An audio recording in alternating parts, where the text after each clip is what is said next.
Bom, nós estamos gravando então aqui todo o motor Euros 20, só para demonstrar o seguinte. Ali, ó, nós temos, tá vendo, ó, a luz piloto piscando. Aqui, ó, como você vê, tá ligado a energia. E aqui agora você vai ver o seguinte, ó, tá vendo? Tô apertando o controle remoto. Ó o barulhinho que faz, ó.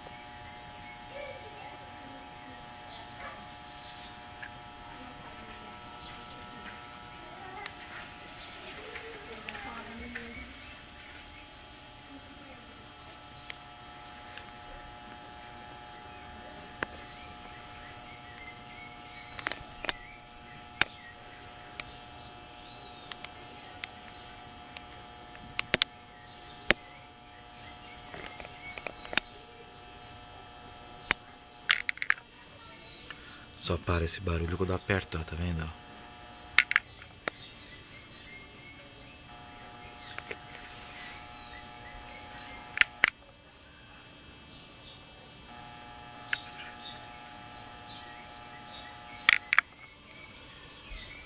E é isso aí o problema.